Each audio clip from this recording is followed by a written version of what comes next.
Good evening and welcome into the number one Group of Five college football show in the world. This is the Group of Five guys, and our mission is to be the voice for the Group of Five football programs, the voice that the mainstream sports media absolutely refuses to be. We need your help to do that. We need you to hit the follow button on all the social platforms at Group of Five guys. Go to YouTube, Apple Podcasts, Spotify, wherever you get your best podcasts. Subscribe to the channel, put the notifications on. Leave a comment, leave a 5-star rating and a review. Most importantly, tell your family and friends all about us. It is conference preview season. We did Conference USA last week. Tonight, we dive into the Mountain West. Hope you enjoy the show.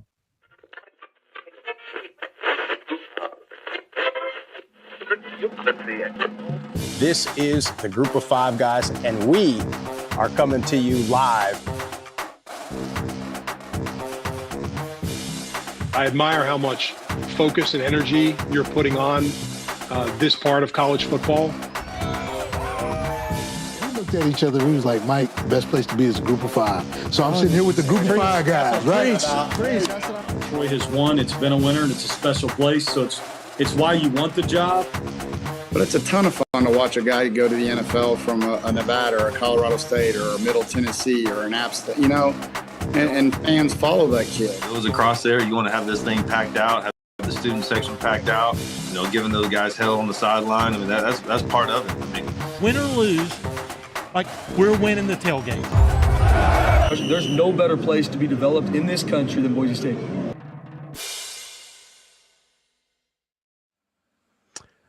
Mountain West Conference, Jeff. It's a good one. It's a deep one. Is it top heavy? I don't know. We may find out here in the next hour or two. I mean, it's loaded. I mean, after doing a deep dive and really looking into these rosters, these players, new coaches all over the Mountain West. I mean, you have some top tier talent on both sides of the ball in the entire country. You have some great coaches. A lot of transfers again. Another thing, noticing a lot of transfer. I spent more time searching for the few plays some of these players had at other schools. Watched a lot of Huddle high school film. Really? So yeah, a lot of talent. A lot of talent. Yeah, a ton of talent in this conference. It's you know, this is the last year we're going to see this conference in this form. A bunch of teams heading out, a couple new teams coming in, so it will be different next year at this time. Before we go any further, a couple things. Want to address that this is a pre-recorded episode. We are not live. I, at the time of this episode, will be on the beach, heading down to 30A to take a nice break with the family, wife, the kids, and some family friends of ours going down there to spend a week. So excited about that. So unfortunately, didn't want to. We've done it before. I've been down there on the beach, or we've been on vacation. You just never know.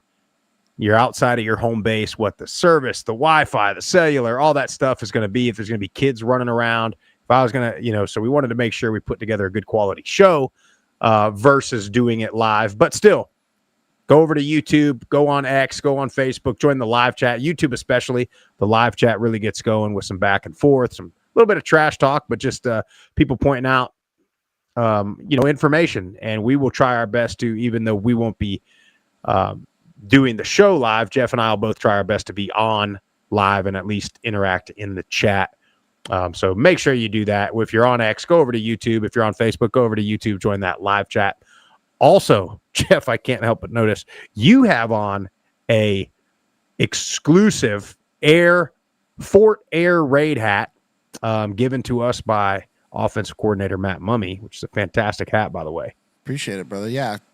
Shout out Matt Mumme, offensive coordinator, gave us this when I was at Colorado State a few years back, and got you one as well. And we got to get Coach Mumme back on. It's about that time. We've had him on every year before the season, kind of give us an update of what's going on over in Fort Collins with that Fort Air Raid offense. And, I mean, let me tell you again, they got a lot of pieces coming back, too. Obviously losing Torrey Horton and some other guys. But, yeah, shout out Matt Mumme and the Rams. Big year for the Rams. Jay Norvell, year number 4. Yep. Well, in year number 2 in Laramie for Wyoming. This is my one of my favorite hats that I own, and I own. Jeff and I were talking before the show. I own like probably over 100 hats, and this is a top 5, and it's new, so I'm a little bit biased. It's a new hat. It was given to us by the Game Caps. Make sure you check them out if you're looking for your hat. I'm a guy that, when we were just going to middle games and stuff, I'm a guy that gets a hat and a polo, and I wear that every Saturday for the game. So get your hat for the season. Visit the Game Caps. They got, like I said, hats like this. They've got the vintage style, the trucker hats, all that, just about every program in the country, and multiple options there. So check them out. Also, as you get ready for tailgate season, there's only one spice company that you need to purchase from, and that is Gridiron Spice Company. Go to Gridiron Spice Co. Use our promo code GOFG and get you one of their signature blends. Take my advice, get you the Varsity Blend. That's all you need. Get all 4, but Varsity Blend, if you're going to get one, make sure you go with that one. Use our promo code GOFG for a discount. Now, here's how we're going to do this. We're going to recap a little bit of last year. We're going to talk about storylines, question marks, best players, most impactful transfers. Then we're going to go team by team, kind of the tier that we have them. We're going to do a favorite tier, a contender tier, a dark horse tier, and then kind of an everybody else tier. Now, I want to make something clear, Jeff, because I don't know if we've said this. I may have somebody as a, quote, dark horse, and somebody that's not really in one of those tiers might be better than that dark horse team, but it's like they're what I expect them to be. They are who we thought they were, if you will. So there's some of those teams where you're like, yeah, I mean, they'll probably be pretty good, but everybody thinks they'll be pretty good, and that's what they'll be. The dark horse is, nobody thinks they're going to be very good, and they might make a run at this conference. That's the way I look at dark horse. Yeah, no, I'm with you there. And I think, to me, I think you're right. And that's for, especially for this episode, that's the route that I went with. In our Conference USA episode last week, I kind of went with, a team that few people are talking about. That's the thing, too, I ran into an issue with Sprouse is, which people are we talking about? Because of the circles that we run in with a lot of people that are talking about these teams. So is it the mainstream media or is it the mainstream talking heads of that particular conference? That's where I kind of struggled at, because there's some teams that I was like, yeah, I'm going to say they're a dark horse, but I also kind of know about them, and a few people that I talk to know about them. So. Yeah, well, and then what's funny, if I look through Phil Steele, like digging through the roster and the depth chart, and then I'll flip open the Lindy's or I'll flip open the Athlon, and you got, they rank how they think the teams are going to finish, and all 3 of them are just every end of the spectrum. I mean, Phil Steele will have a team finish in second. I think Conference USA, I think Phil Steele's got La Tech as like the second best team in the conference.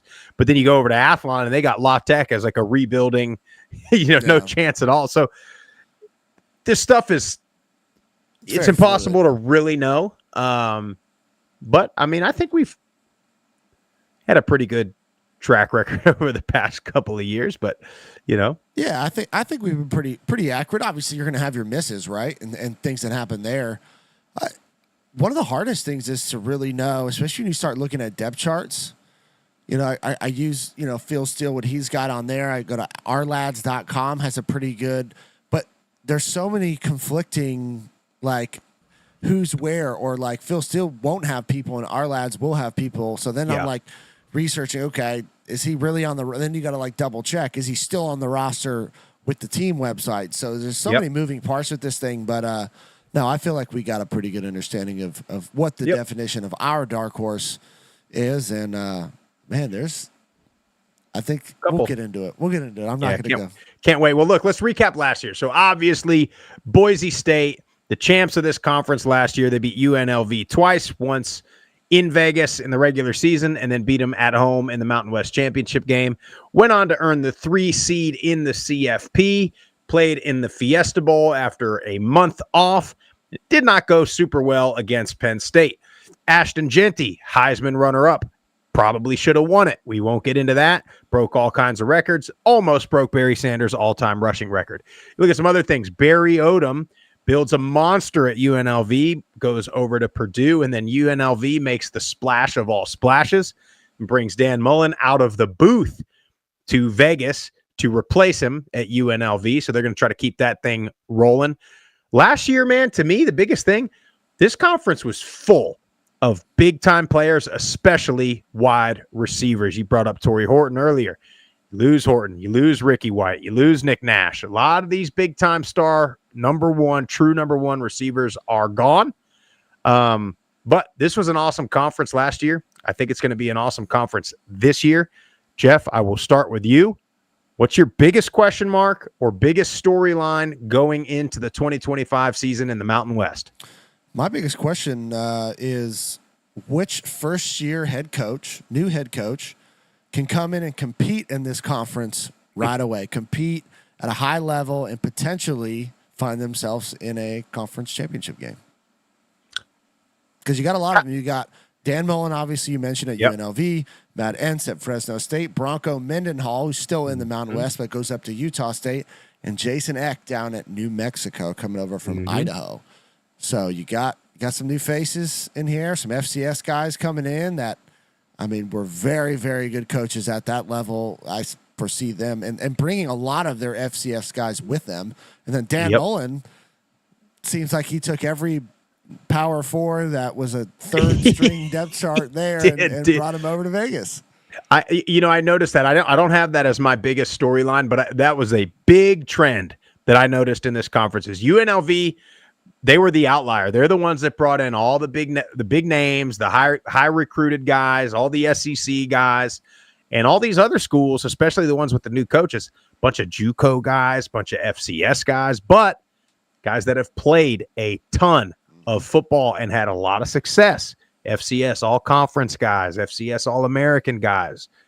So interested to see which recipe has the most success this year. My big storyline, look, I talked about the big-time wide receivers, but this conference was just full of star power. Obviously, you have Ashton Genty, you have Ricky White, you have Hodge Malik Williams, Torrey Horton, Nick Nash, Devin Dampier, gone. All of them gone. Who steps up and becomes the face of this conference? When you're watching FS1 at 10:30 at night, who are they talking about every single game that you watch? Who's going to be the face of the Mountain West Conference? Probably whoever that is, has got a strong chance of making a Heisman run and a strong chance of making a college football playoff. No doubt. I mean, you lose so many household names, but I think a lot of that was because they've been around for a couple years. Yep. So I think this is kind of the start of the new crop, potentially, if these schools, because you got some young talent in this conference now that is finally getting an opportunity, maybe sat behind, at a Texas Tech or an Ohio State, for their first 2 years, now coming over to the Mountain West, that it's their show. It's their opportunity to shine, and what can they do with it? And I think there'll be some names that are going to be household names before too long. And we'll have to see if they stick around like these other guys did. Yeah, and I think, a lot of these guys that we're going to talk about, especially in this next segment, are guys that were really good. They had great numbers. They were stars. But when you got a guy like Genty that's just taking all of the attention, and then you got the Ricky Whites, you got the Nick Nash, the Torrey Horton, you got record-breaking guys all over this conference.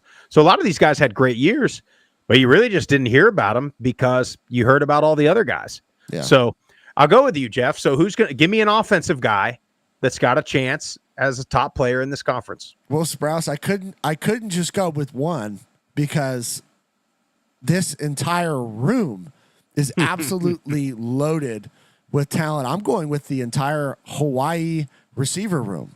Yeah. And they're returning two top guys, and I hope I pronounce his name right. Pofeli Ashlock, 61 receptions, 629 yards, and 6 touchdowns a year ago. You have Nick Senecal coming back, 63 receptions, 720 yards, 6 touchdowns as well. Last year, you have Carson Papunu coming back, 6'2", 210 pounds. Had some decent numbers last year. And then you got Jackson Harris coming in at 6'3", 190 pounds. He's a transfer from Stanford. He's a sophomore, but he comes from Berkeley High School, Sprouse. That was in my district growing up in Alameda, California. And let me tell you, had to go back. He didn't play much at Stanford, so I went back to the huddle film, okay?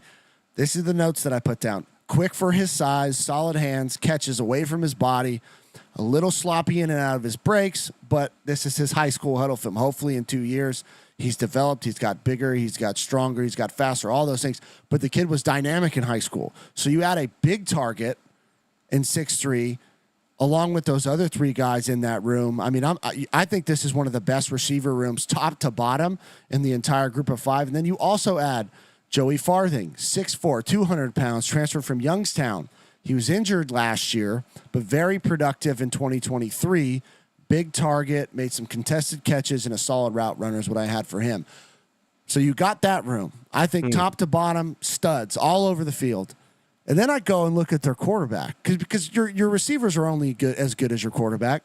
You got Micah Elhado from Bishop Gorman, small guy, 5'10", 170 pounds.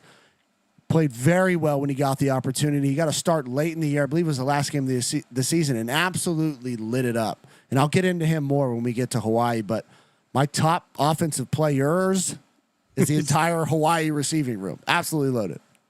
Jeff, stop me if you've heard this before. Undersized left-handed quarterback from Hawaii that throws accurate as hell. I've heard it.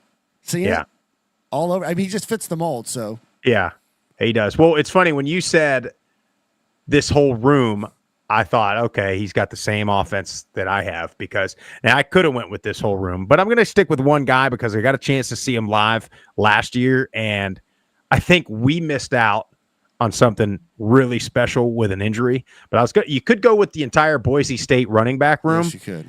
But I'm going to stick with one guy, and that's Sire Gaines. I mean, I saw him down there at Georgia Southern spell Genty quite a bit, get a bunch of touches. Him getting hurt last year, I think, was a big reason that late in the season, you remember there was a couple of games, Boise State against Hawaii, I think it was San Jose State, and then in the Fiesta Bowl, of course, where they just Genty looked a half step slower. He was banged up. That O-line was banged up. And Breezy Dubar came in and played fantastic. But you didn't have Sire Gaines. And I'm telling you, if he been there to take away another 5-6 touches a game from Genty, I think we would have seen an even better Heisman runner-up all throughout the season. But look out, Sire Gaines, they got Malik Sherrod. They got Dubar still, so who knows? I think what we're going to see is by committee trying to replace the numbers that Genty put up. But Sire Gaines is the guy. Do you remember 2 years ago, Jeff, when Boise had George Halani? Mm-hmm. Fantastic running back. And we were getting on here. We were talking about how good he was, and all the Boise State fans were like, guys, yeah, he's the upperclassman, but he's not the guy. They got this guy, and Genty hadn't played a ton. And then we went down to Memphis like week 2 or 3, and we saw him he hurdled somebody and down on the goal line, and we were like, yeah, I mean, guys, he's the guy. I'm gonna tell you right now, Sire Gaines, he's not. Nobody's Genty, not yet. He runs a little tall, but Sire Gaines, when healthy, is big time. Well, just let me add on to that, because I got there when we went to the Fiesta Bowl. I got there a little bit before you did. And I got to go to the Boise State's practice, and I'm walking around, talking to people, taking pictures, videos, watching practice. Genty obviously looked great, and then I look over in the corner of the end zone, and I see some guy rehab. I'm like, who is that physical specimen? Yeah. So I walk over there, and sure enough, it was Sire Gaines rehabbing, doing band work. I mean, an absolute unit. I mean, physical. Yeah. He's way bigger than Genty, and I think that's why he's taller, and I think that's why it looks like he runs up higher, kind of like how Darren McFadden used to run high, but he was 6'2" as a running back. McFadden, Derrick Henry, Adrian Peterson, all those guys run super tall. It's not, this is not it's not a negative per se. No, but what I was saying is, I mean, he's just an absolute physical specimen, right? But then you look at the rest of this room. It's absolutely ridiculous. Obviously, Malik Sherrod comes over. It's a 1,000-yard back 2 years ago. I know. Sherrod comes over, Fresno State, obviously. And then you go down. Dylan Riley. Have you looked up his film? This guy, I have not. This guy is incredible. He's absolutely phenomenal. Low center of gravity is what I put. Breaks a ton of tackles and just runs away from everybody on his film. And then you talked about Breezy Dubar. If Breezy Dubar is your 4th-string running back, you have an absolutely ridiculous running back room. So shout out to Boise. I don't know how you lose the Heisman, runner-up or whatever he was, and just completely reload 4 deep.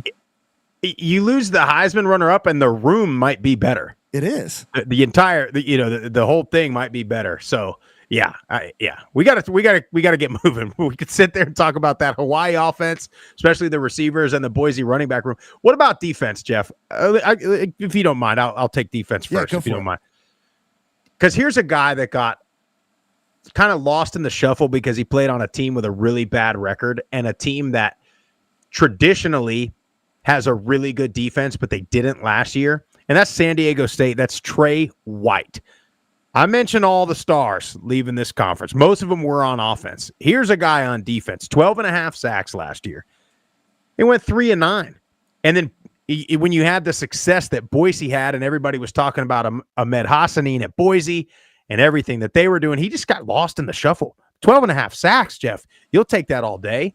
And we're going to get into him later, but he is going to be a big part of why San Diego State on defense returns to the way that the defense that we're used to seeing out there in San Diego. Great pick. I'm going back to Boise, and I'm going with my guy, Amarian McCoy, cornerback, returns for his final year.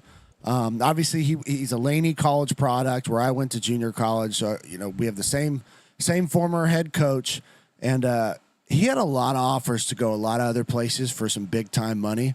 And shout out to Amarian for staying in Boise, gave him the opportunity. He's had a lot of success there, had 60 tackles, 1 forced fumble, an interception, and 13 pass deflections a year ago. We got to see him in that Fiesta Bowl against Penn State. And let me tell you, they tried him early in that game. They didn't try him the rest of the game. They kept going away from him. He made big plays, huge tackles in open space against Penn State's the tight end, Tyler Warren, all those guys that were getting out in space. And expect him to turn a lot of those pass deflections and interceptions this year. Again, we'll get into Boise, the entire roster, but a huge get for him to be coming back for his final year. Yeah, I agree. They were picking on the other side of the field. Penn State was, and McCoy, you're right. And there were several times when open field and you're like, oh, you hate that, right? Corners are not, in general, there's a big generalization. They are not good tacklers. No. Just especially open field. And and he made some big time plays. What about an impactful transfer? So who's coming from somewhere else, or even if they're within the conference, that's going to make a big impact this fall? Sprouse, I again couldn't just go with one. I went with the entire room, the entire New Mexico running back room, absolutely loaded. Now I don't know what else they're going to be able to do on offense. Question marks at some other positions on the outside, and the quarterback, obviously, and we'll get into them. But when you look at who they brought in, who Coach Eck brought in with him, all right, you have Deshaun Buchanan, transfers from Idaho, with his head coach. Great running back. 79 carries, 500 yards, 5 touchdowns, and a receiving touchdown. That's your third string running back, okay? Let's go to the second string running back. Damon Bankston. 5'11", 190 pounds, transfer from Weber State. 1,100 yards a year ago, 6 touchdowns, 1 receiving touchdown. That's your number 2 guy, 1,100-yard rusher. And then you get Scott Trey Humphrey coming in, transfer from Montana State. 1,300 yards, 16 touchdowns, averaging 7 yards a carry, and a reception touchdown as well. Shout out to Eck for getting all these guys, FCS guys, to come over and buy in. If there's going to be one thing I think New Mexico can do this year, it's going to be absolutely be able to run the ball. I mean, Scott Trey Humphrey is a powerful, powerful runner. You just look at him. I mean, he's always falling forward, coming downhill. Just he can break it, he can take it the distance, and then you bring in Bankston. You're not catching Bankston. Dude is slippery. He's shifty, and if he gets the corner on you, he's gone. So, I mean, they brought in an entire room from the FCS, and I think it's one of the best running back rooms besides Boise in the Mountain West. You know, it's interesting as I was digging through this conference, and you see teams like New Mexico, and you're, man, they might be pretty good. But then you just look at the rest of the conference, and it's very unfortunate. I'm not saying it's going to be New Mexico, but you're looking at New Mexico and Nevada and some of these teams, and it's like, man, you know, they might be a lot better, but they might still have 7 or 8 losses because this conference is too deep, you know. But yeah, New Mexico, I think, is definitely one to look out for. Yeah, and then as we get into this too, it all so depends on the schedule draw, right? That plays such. I think that plays more of a role than almost anything else does. It's one of those things. See, everybody got rid of the divisions outside of the Sun Belt, and it's you wanted to get the two best teams, right? So if you had your two best teams were both in the East or both in the West or both in the Mountain or whatever, however they were doing it, you wanted to avoid that.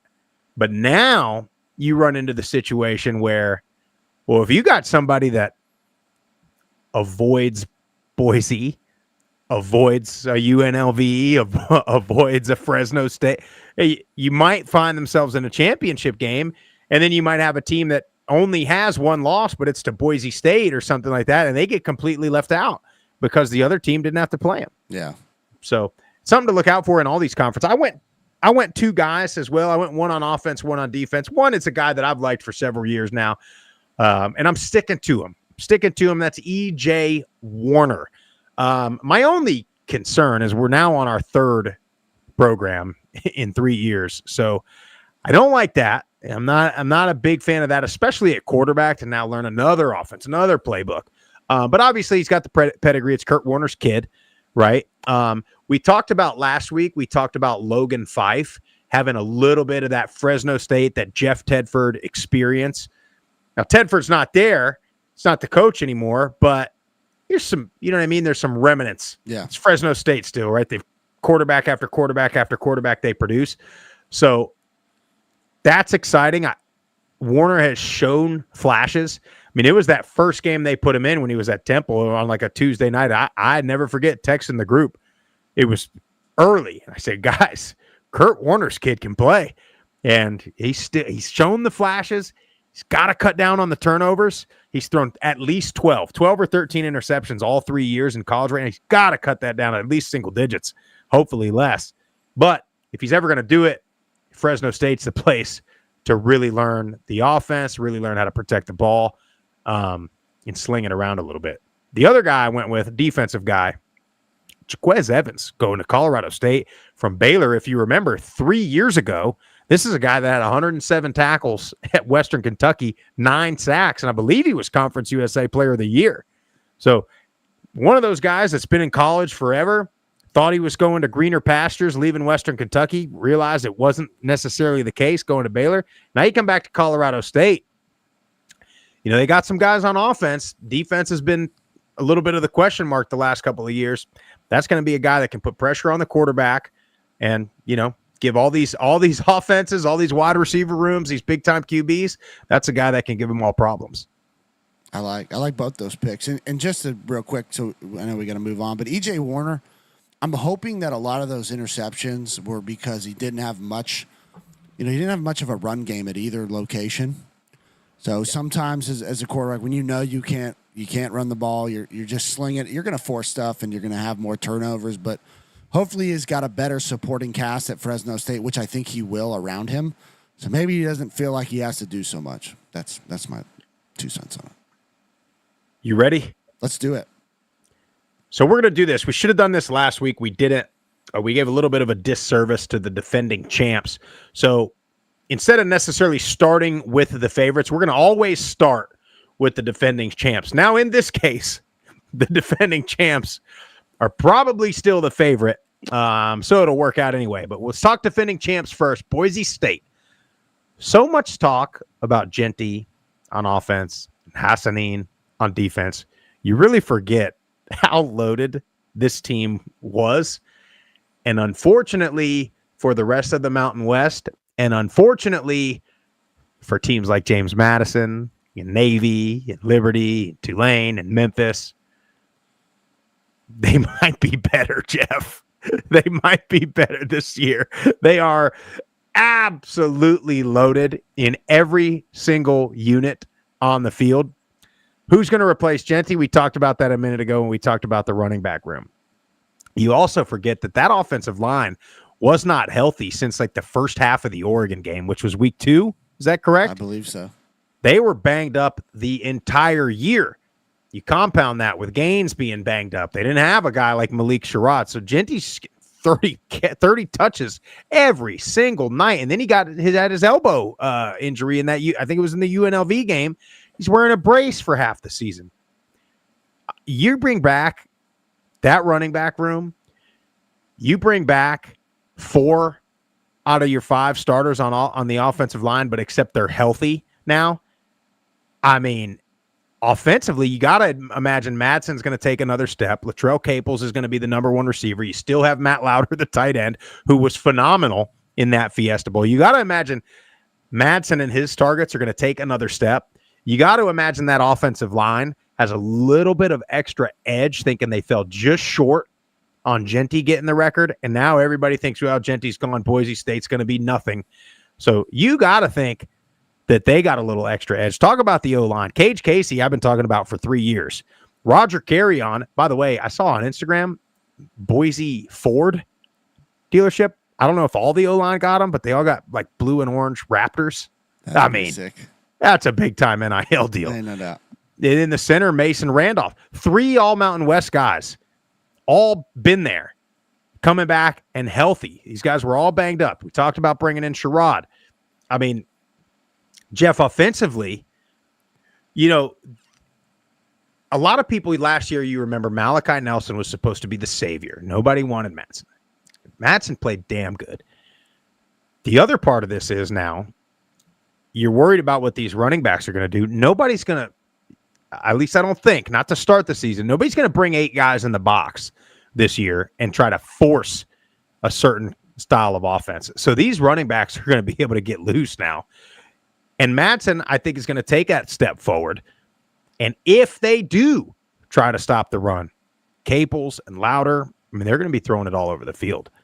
I mean, I never been more excited to watch an offensive line. I also think they'll be a little more creative in the run game. They were pretty just straight. We were getting kind of upset in that Fiesta Bowl. You got to find another way to get Genty the ball instead of just handing up the middle. That's what they do. You heard Dirk Cutter talk about that. You're going to have a change in play calling, so maybe they get a little more creative. We'll let you go into the offense a little more. Yeah, I mean, you hit the nail on the head. I think Madsen makes a big jump this year, and I think what he did last year, especially late in the season when Genty was banged up, he had a couple bad games. Everybody does. You're not going to play lights out every single game, but especially in that Fiesta Bowl, just being able to watch him live, they were stopping Genty early on in that game, and he made some big-time throws and big-time decisions in certain situations to eat the ball, get rid of it, throw it away, take a sack, whereas a younger, inexperienced quarterback might force something, and then that's a pick or a pick six or a fumble. Like, he did a great job of, and I hate this word, managing that game in particular, but that was the best team, in my opinion, they played all year. And in the biggest moment, he showed up, made big-time throws when he had to. And I'll say this again. I've been saying it since that game was over. Your field goal kicker, if he makes those 2 field goals, it's a 1-score game with all the momentum on Boise's side in the fourth quarter. Yep. As opposed to a 2-score game, and now you have to you're playing from. It changes the entire dynamic of that game. But the point I'm making is, I think Madsen's there. I think he's had another off season to continue to get more comfortable, and then now you have a 4-headed monster really in the backfield. Like, yeah, you might not stack the box early on in the season because you think they're not as good as Genty, but you're going to have to. And when you do that, that's when Caples, that's when Lauder, and then you get Chris Marshall coming over from Texas A&M by way of Ole Miss. Measurables are there: 6'3", 211 pounds. It's at least going to give you another big target on the outside. And then defensively, I mean, they returned 7 starters. I talked about McCoy. I mean, you have Jaden Virgin Morgan coming back, who's going to be a menace off the edge. Won't have the help of Hassanin on the other side, freeing him up for single, one-on-one matchups. But I think he's going to be very productive. So top to bottom, I mean, this team, like you said, I think it's better than it was last year. I think it is. You mentioned Virgin Morgan. He had 10 sacks a year ago. You're right, though. Now the focus is on him. So now he's the guy. So who's going to be the guy on the other side that comes in and steps up and plays the way that he played? And then you also got Braxton Feely, another all-conference guy in the interior of that defensive line. I mean, they don't have a weakness, really. At least not on paper. If your weakness is Maddox Madsen, buddy, anybody in the country takes that all day long. All day long. So the big question is the Notre Dame, because right now the stage is the what's the word I'm looking for here? The narrative is set, right? Because of the Penn State game and the final score, and because they shut down Genty. And again, that Penn State defense, it wasn't just, it's the Big Ten. That was an all-time really good defense. You had Abdul Carter on the defensive line, a first-round pick. Drafted?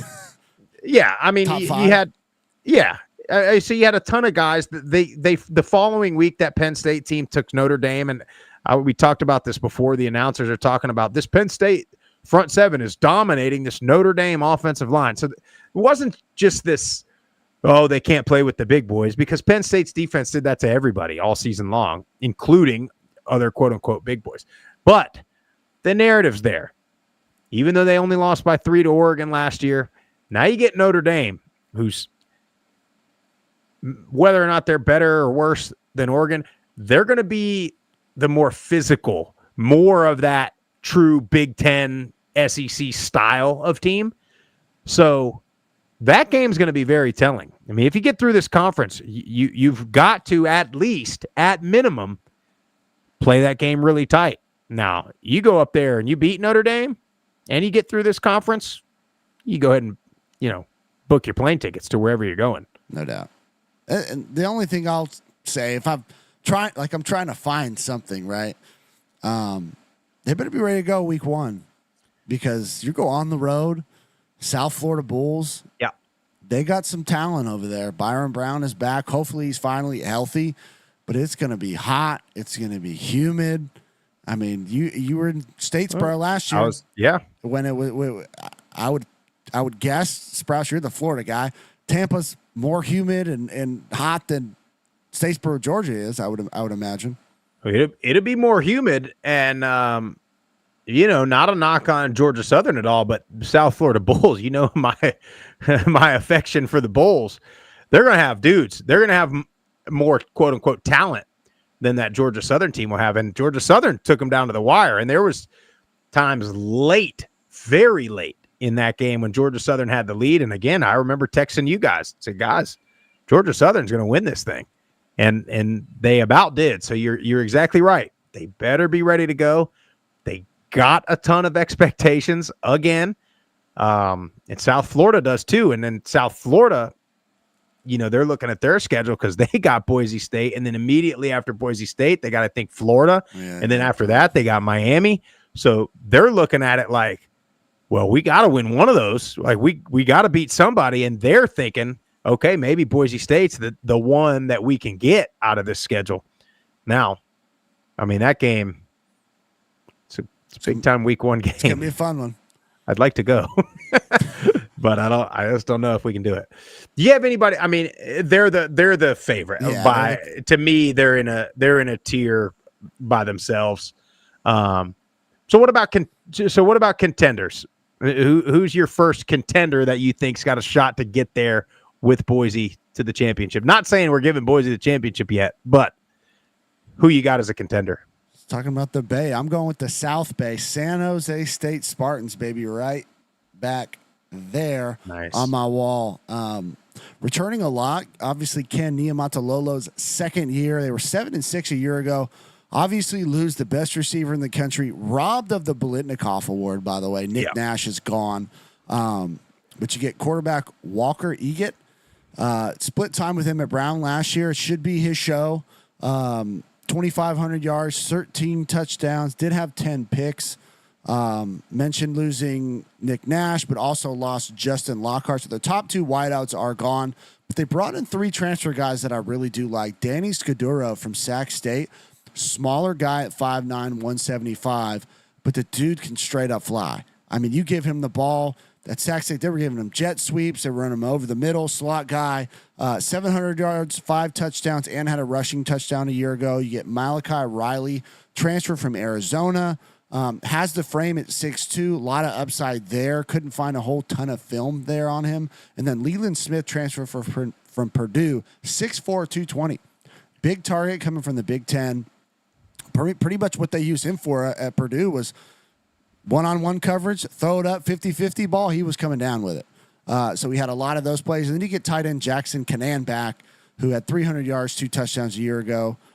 Floyd Chalk is back. You get Lamar Radcliffe and Jabari Bates are also back. So you have a lot of continuity on offense. And then 3 offensive linemen are back as well. So for me, offense, you have all the pieces there. I really like the receiver room. Floyd Chalk can take it the distance whenever he gets the opportunity and has space. Comes down for me is Walker Eget. Can he be the guy and take this offense to another level after losing your top 2 guys? Yeah, how much is he going to miss Nick Nash? I mean, that's the big question. And then, defensively, Jordan Pollard, 115 tackles, 12.5 tackles for loss. I mean, this is a first-team All-Mountain West guy at San Jose State. Ken Niumatalolo is just a winner. Yes. I mean, it's simple as that. They were pretty good last year, and they got real close. Last year, late, they were in it, down to the wire on the season as far as getting to the conference championship. So I agree. I had them as a contender as well, Jeff. I almost had them as a dark horse, but I think a lot of people are high on the Spartans this year, so I kept them in the contender tier. The big thing, like we talked about earlier, I mean, they don't have Boise, they don't have UNLV, and they don't play Colorado State, who's another one that's, sneaky this year. Yeah, so. And then, I mean, outside of that Texas game, was one of their non-conference games, that's going to be physical. It's going to be brutal. Texas is, supposed to be the best Texas team in a long time. They're back, right? Arch Manning, they're handing him the Heisman and the number 1 pick already. Guys played like 3 snaps. Yeah, so outside of that game, if they can stay healthy through that game, you get Hawaii at home, Fresno, Air Force. Those are all at home. So those are your 3 toughest, in my opinion, conference matchups. And then, like you mentioned, you avoid Boise and UNLV. So great schedule draw, a lot of continuity coming back. Niumatalolo's, like you said, was a winner in year 1, which is a very hard thing to do. And I think they're just going to keep that ball rolling. So I had him as a contender. Yep, and I'll add, I had him as a contender as well. Another team I had as a contender, I'm sticking with UNLV. I'm nervous about UNLV. I really am, because they were so good last year. Hodge Malik Williams, I mean, they went from Matt Sluka to Hodge Malik Williams and got better.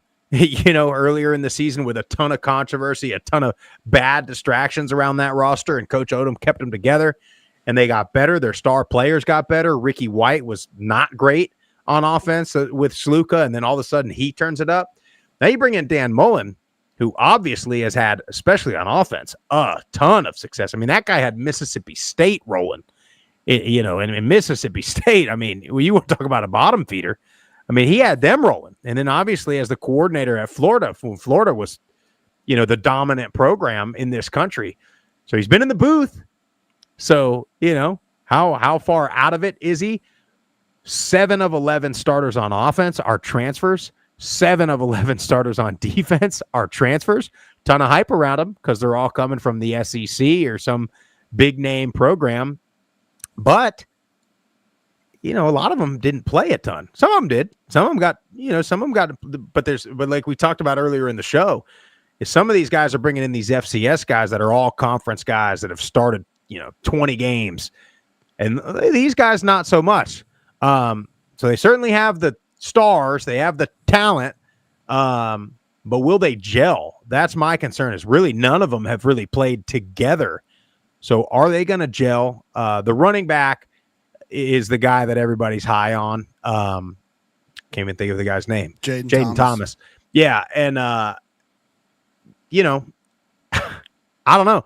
They got quarterbacks. They got Alex Orji, who's going to supposedly be the backup.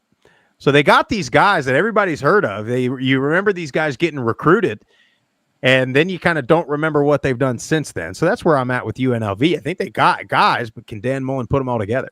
Yeah, and you talked about the quarterback position in Alex Orji for Michigan. I mean, they basically used him as a running back, formation last year.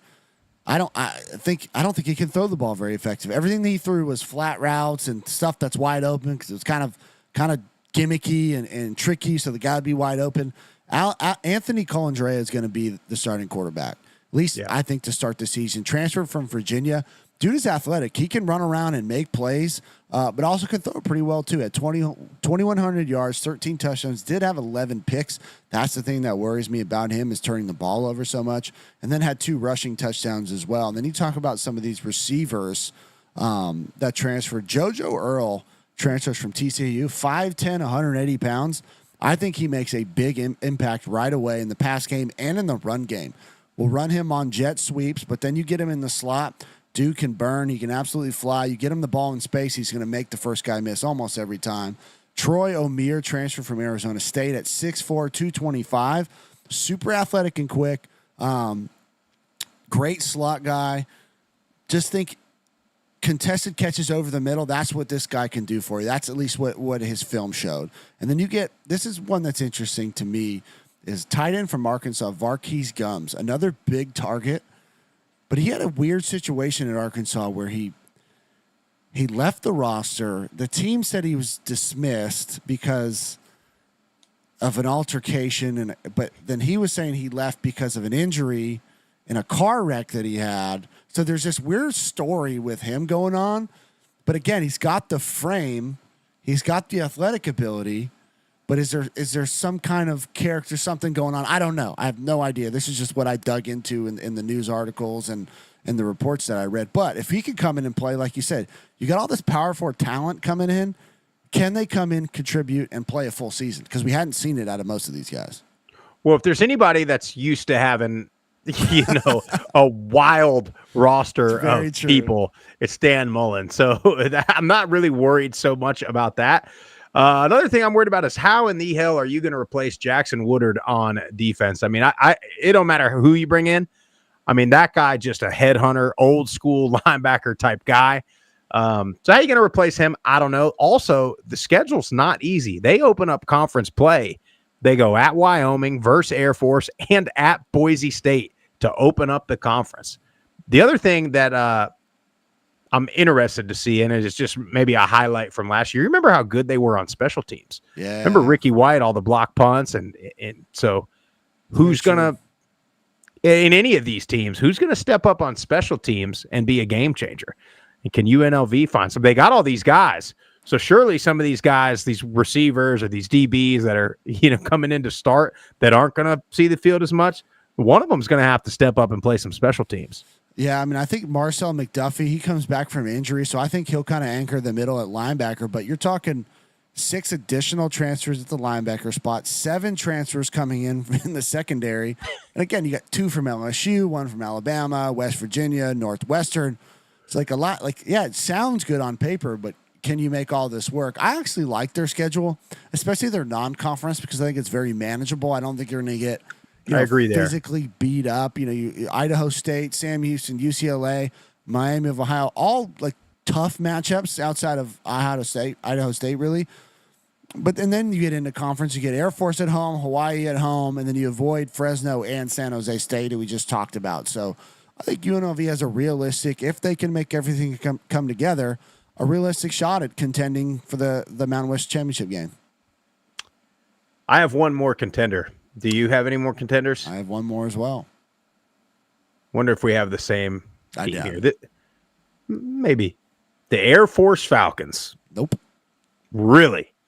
So here's the deal. They went 5-7 last year, and they looked bad. I mean, they looked really bad. But what an anomaly for them. Because you look at them, 10-3 in 2021, 10-3 in 2022, 9-4 in 2023. And if you remember 2023, they were 8-0 to start that season. And then they went on a terrible losing streak when the QB got hurt. When Air Force is good, they're led by seniors and upperclassmen. This year, so they got 8 returning starters on offense, 5 returning starters on defense. 13 out of 22 starters are seniors. 8 are juniors. 1 sophomore in the starting lineup for the Air Force Falcons. I talked about this maybe 2 or 3 years ago. I think it was 2 years ago when they started 8-0. They had a ton of seniors playing, ton of juniors playing, and no underclassmen playing. You also look at their non-conference. Obviously, Army Navy. So you're going to get those two, which will both be tough. I think this is going to be a year when all three of them are pretty good. Yeah. So this is going to be a very interesting year in the Commander in Chief's rotation. But if you get through, I mean, UConn will be tough, but then and then Bucknell. Yeah. You don't have, Air Force is the team that physically kind of whips you because of the offense that they run. But they don't have anybody that can do the same to them, outside Army and Navy. But this list is a little different. So I think they got a manageable schedule, ton of upperclassmen, ton of experience. And you look at Calhoun's track record, I mean, 5-7 is a complete anomaly in their history. Well, the biggest question mark for me, and not that you have to throw the ball 15, 20 times a game. You're not going to do that, unless you're like a Blake Horvath running a triple option. Josh Johnson struggles. If he's going to be your starter, he struggles to throw the ball. There's just no doubt about it. And even if you're in man coverage one-on-one on the outside, which you're going to see, I'm just not sure he can make the throws. Now, can they be effective enough in the run game with that triple option where they don't really need to throw it? Potentially. But I think what academy schools, when they're really good, is when they have a quarterback that when he has to, he can make the throws that can win you games or lose you games. And then you go down and look at their schedule. See, I think it's a tougher schedule. You have Boise, Hawaii, and Army. Obviously, Army's not in your schedule, but they're one of the top teams on it. You get those at home, which is nice. But you have UNLV, Navy, San Jose State, and Colorado State on the road. We just talked about UNLV and San Jose State. They avoid Fresno. I just think every week on their schedule, outside of a couple, it's a dogfight. They are going to be in tight dogfight type games, and you're going to have a quarterback that can hit the guys over the top when they're challenging you to do that. Not sure if Johnson can do it. Maybe he's gotten significantly better in the offseason, or maybe they got somebody else on the roster that'll be able to do it. Not sure he is. But I'll say this, I think their defense is going to be one of the top in the conference. Yeah. So that's going to help. That's going to help keep them in a lot of ball games that maybe, for the lack thereof, throwing the ball, that they'll be in and they can steal it. So I like it. I didn't have them as a contender, but they always play Boise tight.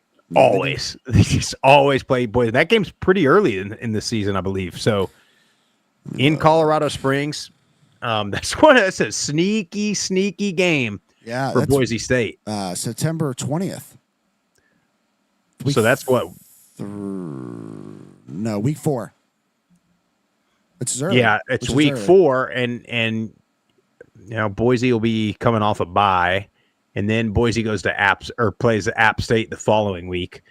You see, Boise's got a tough schedule, man. But you know what? That's what you want, right? If you're Boise State, you want that schedule because you win those games.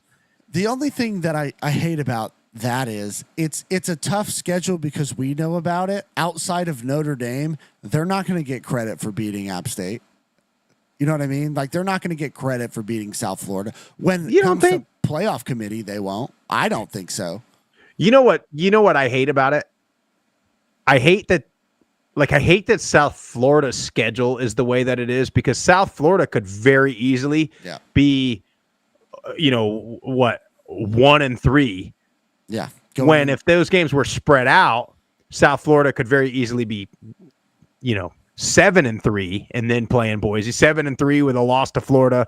You know what I mean? Or 7-2 with a loss to Florida and Miami and whatever. But you're right. They'll beat South Florida. Nobody will think anything of it. And then I'm not making that prediction. I'm just saying it for Boise State. Yeah. They beat South Florida in week 1. Oh, okay. Yeah, whatever. It's a decent win because we're talking about it. And then South Florida goes and loses to Florida and Miami. And it's like, oh, they beat an 0-3 bad team, and that's what they'll say. You're right. You're right. You're right. It all hinges on Notre Dame. It does. I hate that it's that way, but yeah. So who is your other contender though? You don't have the Falcons. I already know where you're going actually.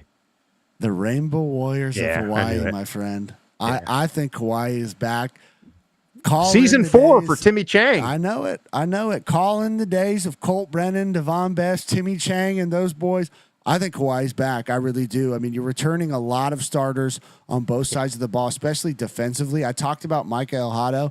I think he's a bona fide stud. I really do. He just hadn't had the opportunity. Younger guy, went to Bishop Gorman, crushed it there. I think he just got overlooked because he's 5'10", which most short quarterbacks do. But that's perfect for what Timmy Chang and the run and shoot wants to do. But he's got a quick release, strong arm, smart, athletic enough when things break down. He can get outside of the pocket. I think he's just a perfect fit. Mention all the receivers they got, loaded receiver room. And then the O-line returns a lot of experience as well. And then you look at the defensive side of the ball. Defense has 9 starters returning. You got Jamie Otis and Jalen Smith, 2 of the top leading tacklers from a year ago back. Peter Manuma is back, and Verdo Edwards returns after an injury last year who they didn't even have him. He sat out the entire year. So I think the defense will improve. And then if you're able to score a bunch of points on offense, and then, if you look at their schedule, again, a little rough to start the year, but it's not like crazy. Like you open up with Stanford at home. That's a game that you can compete, potentially win. I don't think you're going to get physically abused in that game. You got to play Arizona on the road the next week, which is tough. Arizona's going to be good with Noah Fafita. Then you get Sam Houston, but you're back at home for Sam Houston. That travel always is tough for teams that are coming across, especially coming from Texas. And then it kind of lightens up. You get a tune-up game with Portland State to kind of get back there, but you're at home and at home again for Fresno, right? So you get Fresno and Wyoming at home. The meat of the conference is on the road with Air Force, San Jose State, Colorado State, and UNLV. That's the only thing that troubles me a little bit, but I think they're going to be contenders in this conference. If they can get some key conference wins down the stretch, they're going to be hanging around, have a chance to make that title game. I don't think Hawaii is disliked by anybody. I don't know anybody. I think people don't like Boise. I think people don't like App. I think people don't like some of these other Group of 5 teams that could that have beat a lot of people or had these runs. I think everybody loved it when Hawaii was rolling. Outside of Mountain West, WAC fans or wherever they're at, but I think everyone would be really excited to see Hawaii make a run. And the other part of it is you're going to play half their games when it'll be the only game on. So all the degenerates out there, all the people that just love football or that bet on everything, everybody's going to be watching Hawaii. Now they start putting up just wild numbers. I mean, people are going to love it. People they will be the talk of the town if they start winning some games. You hit everything on the head. The only thing I wanted to bring up, because we've been talking about this in the era of the transfer portal, what have we always said? There's going to be a team that makes a run. And I've said it'd probably be an academy team because of the way they're set up. But there's going to be a team that's got a bunch of upperclassmen or a bunch of guys that have stayed together that are going to make a run. Interesting little segment Phil Steele has in his magazine is the team chemistry he has. And he has Hawaii as one of his team chemistry teams. Last year, the teams he had as the team chemistry teams, Clemson, Army, Navy, Iowa State. All pretty good ball clubs. Phil might be on something. So I like your pick. I had him as a dark horse because I don't think a lot of people are talking about him. People were really talking about him outside of us. And, So I had him as a dark horse. I just wanted to give him a little bit more respect and say that they are contenders and they're ready to go. And I forgot the most important thing. They avoid Boise State on their schedule. Yeah. So great schedule draw. Avoiding the favorite. Boy, that'd be fun, man. If Hawaii can get back to the glory days. No doubt. Are they totally in their, I should know this. Are they totally in their new facility, like stadium? What are they playing in? That's a good question. I think they're in there. Yeah, they are because they played in it last year. At least their stadium they did. Okay. Anyway, so I had him as a dark horse. You didn't have any more contenders, did you? Who else? Who do you have now as a dark horse then? My first dark horse. Wait, hold on. Where'd you have Air Force? Just not even in the mix, huh? Nah, I'm not. Wow, man, the disrespect. I'm calling cons. No, don't get cons angry at me. I love cons. No, I love that they're senior led, and I think not having a solidified quarterback, and then, in my opinion, having a pretty tough schedule, You're just asking a lot, but that defense is going to be great. So we'll see. Maybe they can carry him the way. I'm just not sold on the offense. But my first dark horse is going to be Fresno State. I don't think a lot of people are talking about him. First year, new coach and Matt Entz coming over. I think they have a chance, an outside chance that they could be good and make a run. I think a lot of it does depend on E.J. Warner. Now, he'll have a better supporting cast. Running back Bryson Donaldson is back. He was the second leading rusher a year ago. Let's see here. They did lose 3 starters on the offensive line. So that to me is their biggest question mark. And then you add, Josiah Freeman is back. He's been there, I think, 3 or 4 years. It's his turn to kind of take this room, right? They've been known for great receivers the last couple of years.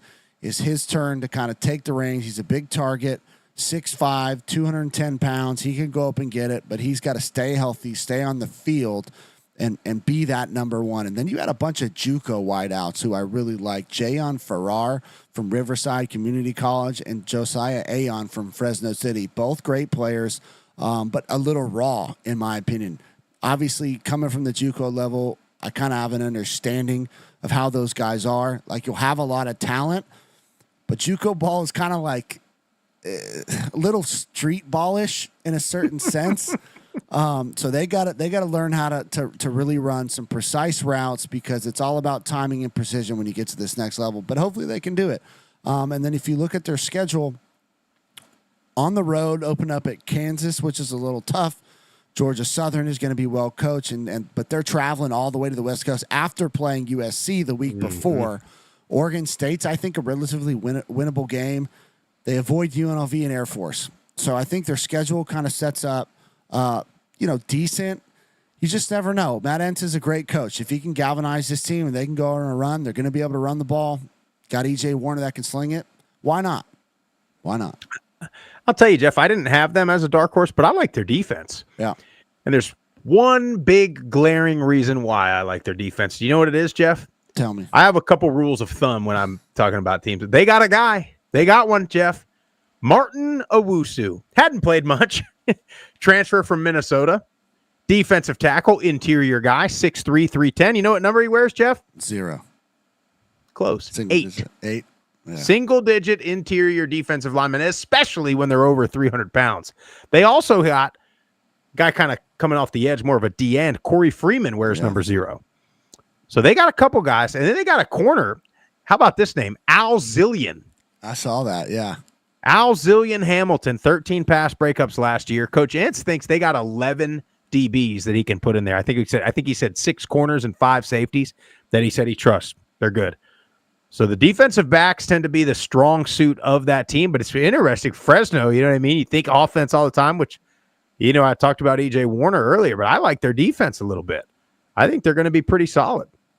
I think they got a chance. I'm not saying that they're going to win the conference, but if they come out of nowhere, I don't think anybody's really talking about them down there. They're just kind of hanging out. Entz has recruited his butt off, trying to build a culture, trying to turn that program around after Tedford's gone. And I don't know. I kind of got a soft spot for Fresno. That's probably why, too. Yeah, you do. You do. I thought you were going to go another route, which I think you probably will here in a little bit. So I had a couple. I have one more. But you go. You go next. Yeah, I'll go with one, and because then I think I had Hawaii as a dark horse, and then I had 2 other teams. One I think you're going to also have, but I'll start with one that I don't think you're probably going to have. San Diego State. Sean Lewis in his second year. I talked about this earlier, but traditionally, you think of San Diego State, they've just been great defensive ends, great defensive line, all around really good defense. But then you bring in Sean Lewis, who's going to be a little more spread out on offense, a little more fast-paced on offense. Jeff, we played for a team like this where the defense, it wasn't that they were bad.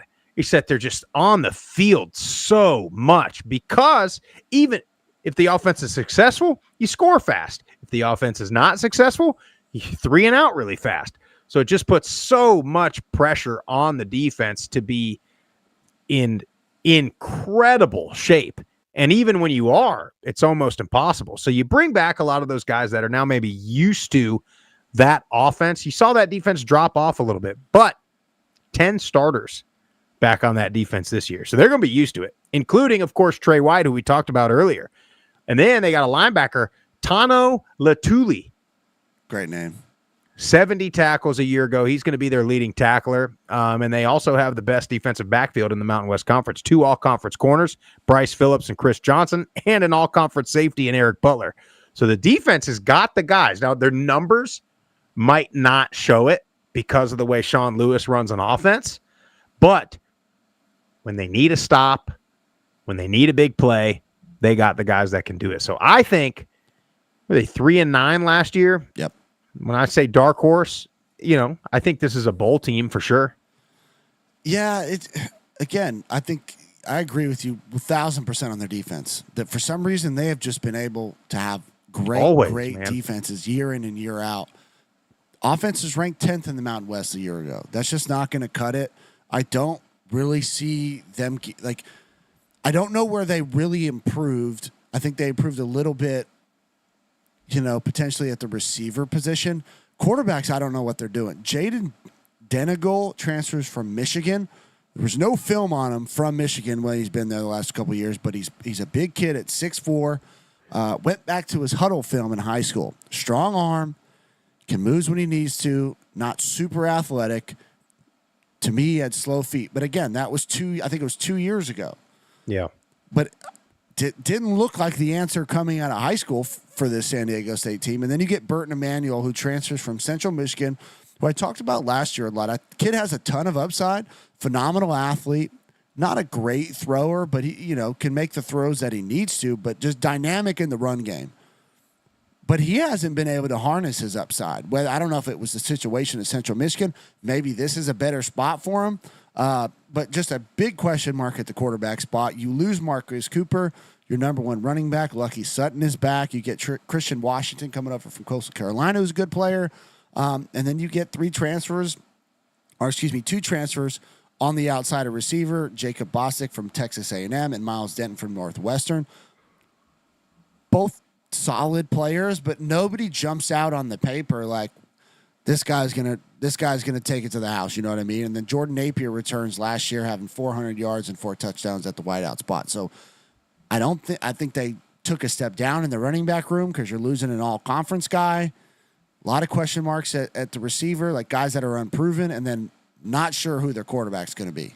So for me, you can have a great defense, but if you can't score, it's a problem. Yeah, well, and they're going to have to protect the defense a little bit better than they did last year too. 100%. So, and that probably comes with your quarterback making smart decisions, getting a bit of a run game going. So, yeah, it'd be tough. But I just think their defense is good enough to keep them in some games, and then they'll win a couple of them. If you hit on one of those quarterbacks, then you got a chance. You got a chance. So, yep, you got a chance. So, who'd you have then as your other dark horse? I'm sure I know where you're going here. I don't know if you do. I got Utah State. Not at all where I thought you were going. Wow. That is who I got. I got Utah State. Bronco Mendenhall coming in year one.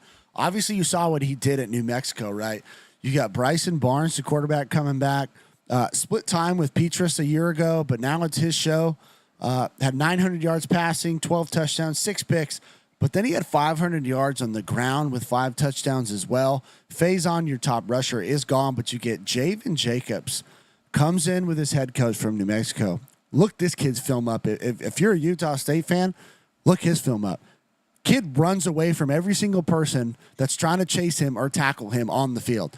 Dude is dynamic. He's got track speed. You get him in open space, he's gone. So what I love about it is you take Bryson Barnes and you take this guy Jacobs and put him in the same backfield. Now you're running zone read. You're running some interesting run game stuff. And then Bryson's fully capable of throwing the ball. And then you get Corey Thompson coming over for the receiver spot. Brady Boyd, 6'1", 205, coming over from Texas Tech, who didn't see the field a lot at Texas Tech. But again, go look at his high school stats and his huddle film. Kid was a pretty damn good football player down in the state of Texas, and we know how good those guys are. And then have a few more transfers. Defense worries me a little bit. Had a lot of injuries a year ago. That's where I think this team could potentially struggle is defensively. But you take a look at their schedule. They got UTEP, Texas A&M, and then they get right into conference against Air Force. So they do have a bit of a tough tough schedule in conference. I just think if you can hit with that quarterback and he has a great year and that running back, you're going to have a dynamic backfield that people are going to have a tough time stopping. Yeah, and Bronco Mendenhall, I mean, this is where he belongs, right? No doubt. Mountain West, Utah, up there. 14 bowl games in 18 years as a head coach for Bronco Mendenhall. Pretty good number. So 19th season as a head coach. Like I said, most of his experience is kind of in this region.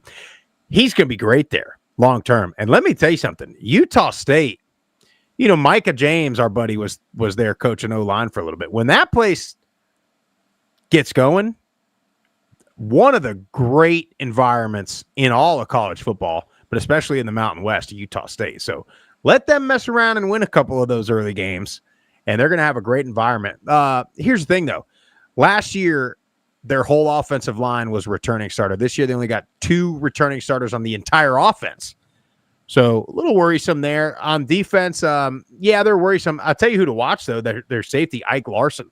2023 at 103 tackles, 4 interceptions. Last year, 80 tackles, only 1 interception, but 9 pass breakups. He's a good player. Surprised he's stayed there, to be quite honest with you. The other thing, too, Bronco Mendenhall, what they did at New Mexico last year was just shock to everybody. Now, Dan Pierre and Eli Sanders aren't walking through that door anytime soon. No, but you like the guys, though. I do like the 2 guys. Now they're Barnes isn't as dynamic as Dan Pierre is, but he can run. So it's gonna be fun to watch. If nothing else, I think it's gonna be very fun to watch. I thought for sure you were gonna go Colorado State. Yeah, I wanted to. Really? You even wore the hat on here. You talked up Coach Mummy. They finally got over the hump last year and won a bunch of games. 6 of their last 7 games they won last year. However, last year they avoided Boise State and UNLV. This year they do not. No. This year's schedule much tougher. Washington and Washington State in the non-conference. Then you're in conference. See, I think San Diego State's going to be a lot better. You think Fresno State's going to be a lot better. You think Hawaii's going to be a lot better. You're at Wyoming, who we haven't talked about yet. But anytime you go at Wyoming, it's going to be tough. You got UNLV. You're at New Mexico. At Boise versus Air Force. Woo. That's going to be tough. Now, it is. They bring back BFN at quarterback. The O-line's got some decent experience. They lose Torrey Horton. Defense, I talked about Jaquez Evans. You need a guy like that. You absolutely need a guy like that. When we talk about all these offenses and all these quarterbacks, you need a guy that can pressure the quarterback. They got that. I don't know.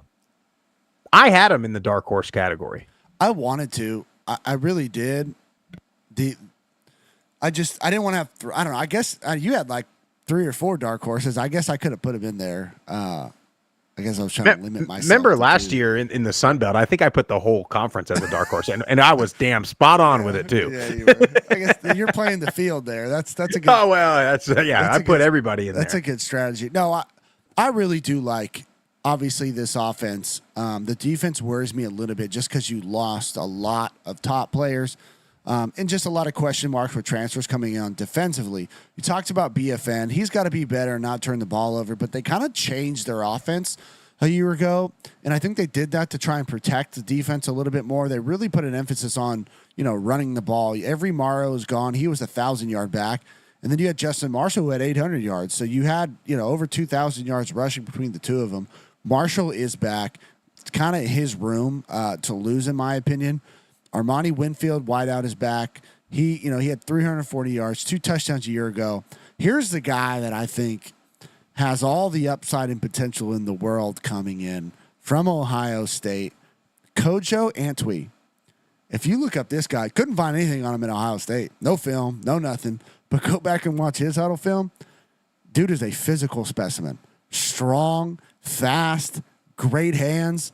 Takes it the distance. Like this is, I have a feeling if they can protect up front and they let BFN loose and really throw the ball, I think this is going to be the guy that has a breakout year and people are going to be talking about Kojo Antwi for the rest of the season. keep an eye out for them. I do like the Rams. Their schedule to me is brutal. I think obviously Washington's tough. You talked about that. You talk about Washington State. You even talk about UTSA. They got to play UTSA in that first 4 games too. Who I think is going to be really damn good.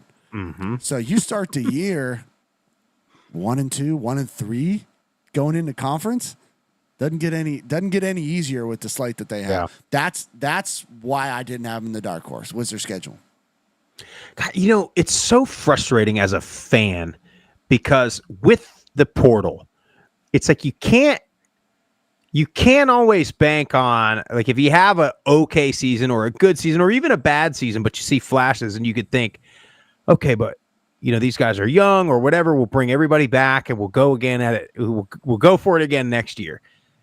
But now it's like the entire roster is different, and it's a lot of it banks on, like you just said, how's the schedule set up?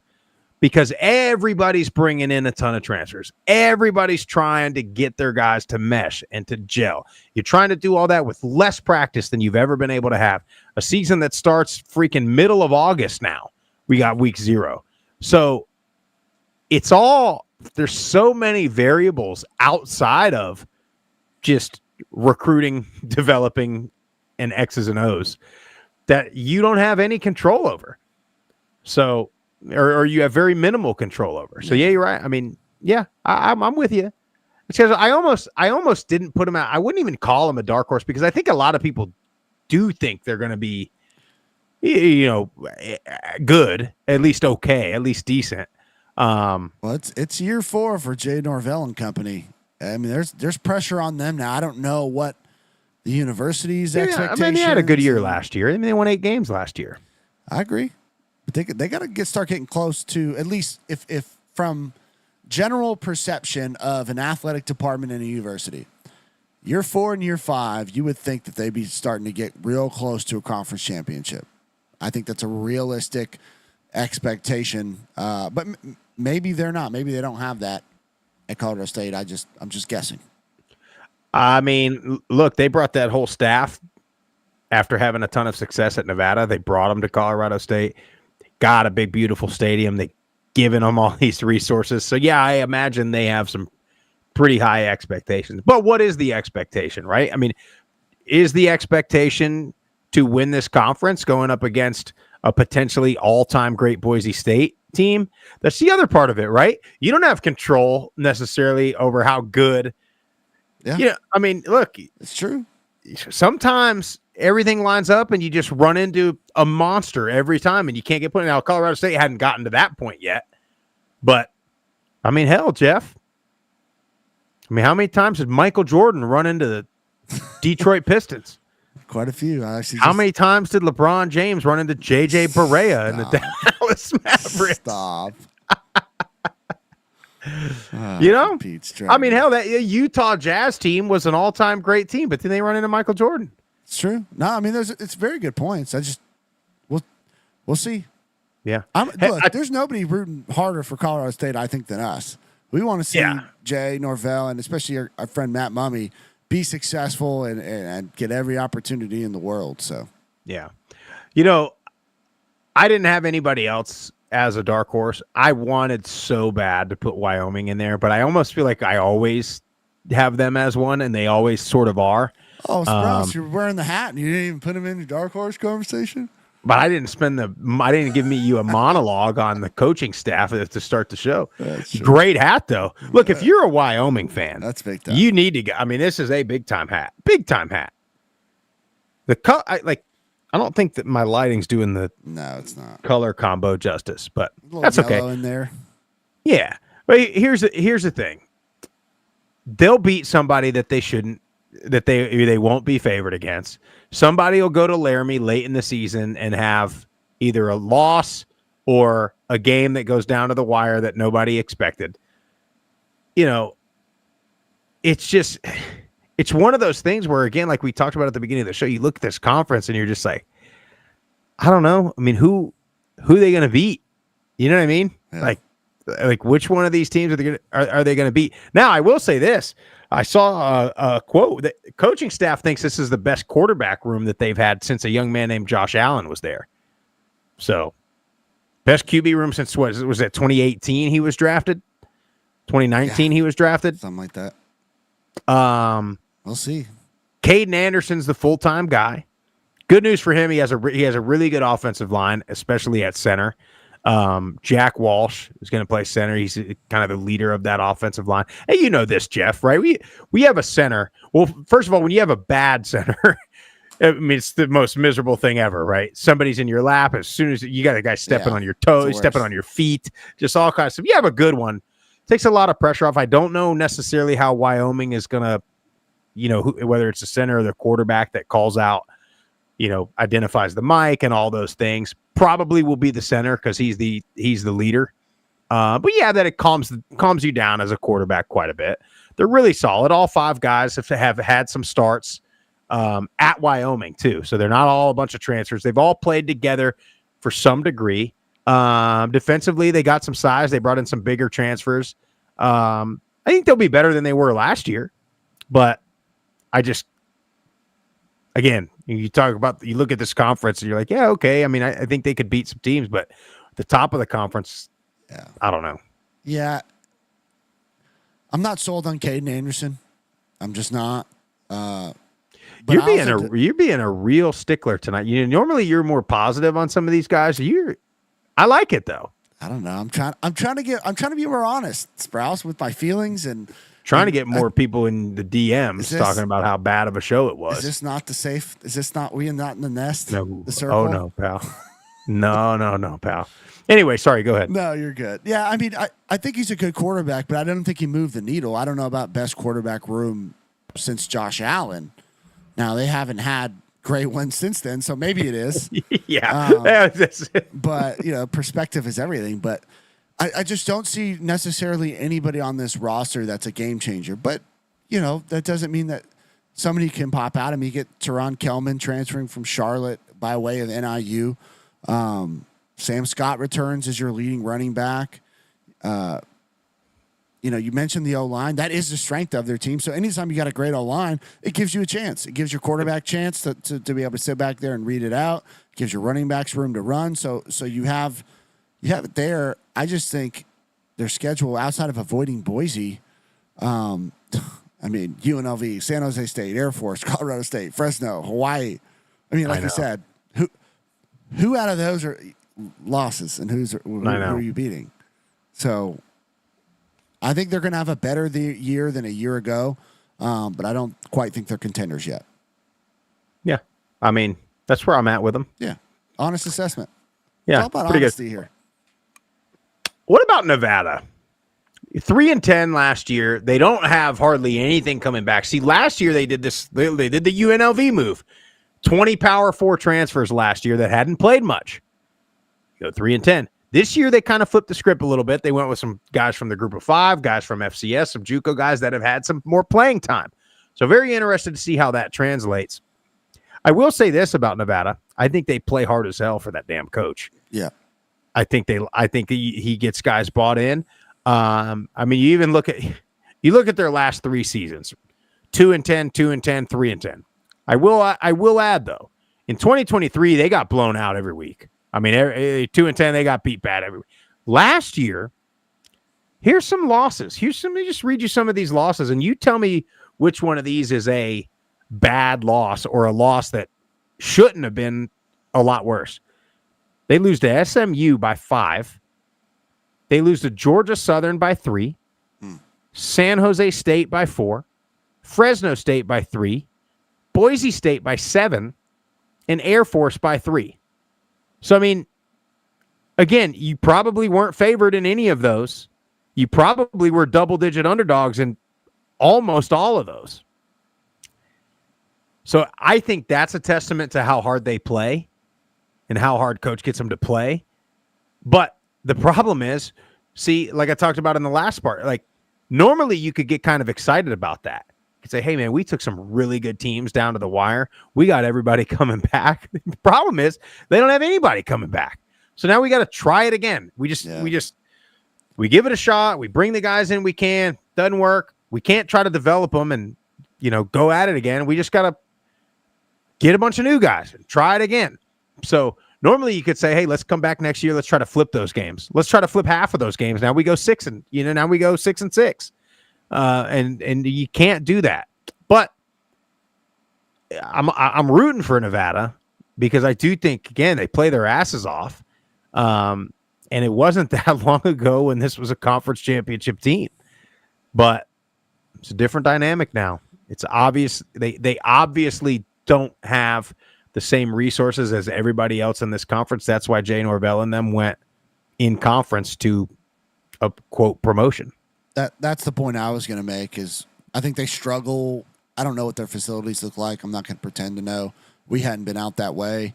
But I think they struggle to recruit because of that factor. And it's in Reno. I mean, I've been to Reno a handful of times.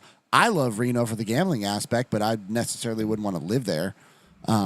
Not that there's anything really wrong with Reno. It's just not my personal scene coming from the Bay Area. But you lose Brandon Lewis to Memphis. He was the bulk of their offense last year. That kid was dynamic. He could run around. He could throw it. I don't think Chubba Purdy's quite the athlete that Lewis is. So a lot of people claim he's, a dual threat, type of player. I'm not saying he can't run, but I wouldn't classify him as like a dual threat. And then there's just not a lot of help on the outside. You add, transfers from Texas Tech and a few other places. You do have a few returners on the offensive side of the ball. But again, you look at their schedule on the road at Penn State. I mean, it's brutal to start the season there. That's going to be a physical game. Great atmosphere to play in, but you're going to be pretty beat up after that, I'd imagine. Then you get home against Sac State, kind of get your feet back underneath you, and then the mighty Blue Raiders come to town, my friend. Oh, no. So just physical, dominant. Dominant.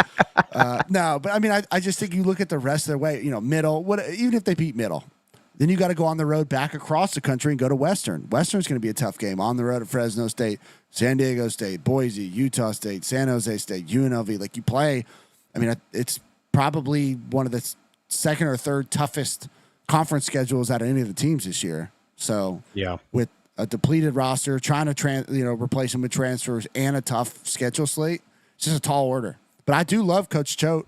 I mean, he's done a great job as far as building culture, and like you said, his players play really, really hard. At least they did last year for him. Yep.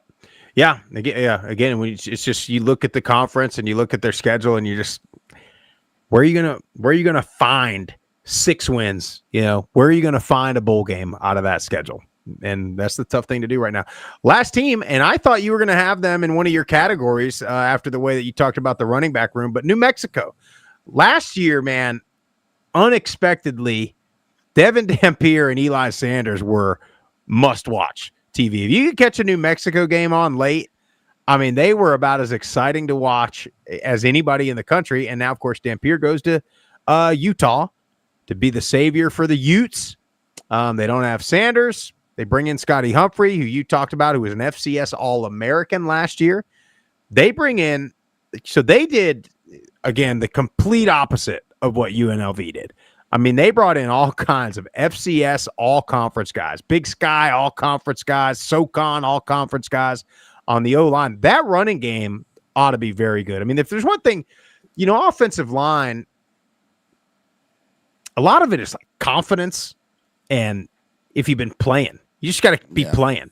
These guys are going to come in. They're not going to care. They're not going to go to any of these schools and be like, oh my God, we're in the Mountain West now. They're not going to feel like that. These guys are all conference guys.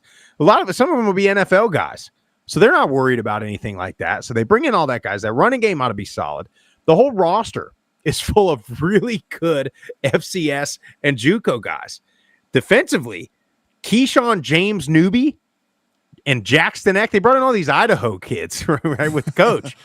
James Newby, 65 tackles, 10.5 sacks last year. Jackson Eck, 134 tackles last year at Idaho. I mean, coach did a phenomenal job there. He brought a bunch of, not just, usually guys bring their guys for the culture fit, but it's not necessarily like you're bringing over these guys that are like going to be big-time playmakers right away. Not New Mexico. These are going to be the guys. They're going to be not only the culture locker room guys, they're going to be the best players on this team. And it's not because New Mexico's that bad. It's because these guys are that damn good. I think they'll be tough. They're going to be good on defense. They're going to have a good run game. They're going to be physical. They're going to be tough. But again, so is everybody else in this conference, you know? Yeah, shout out to Jackson Eck, son of head coach Jason Eck, by the way. Dog in the middle. He's going to anchor that linebacker position. Jack Lane comes over with Coach Eck as the quarterback, had 1,500 yards, 14 touchdowns, only 4 interceptions, which I like to see. Watched them against Oregon. That was the game I could find, the main game. Truthfully, I wanted to watch anyways, just because it was a big, playing against a big team. And the kid played well, protected the ball.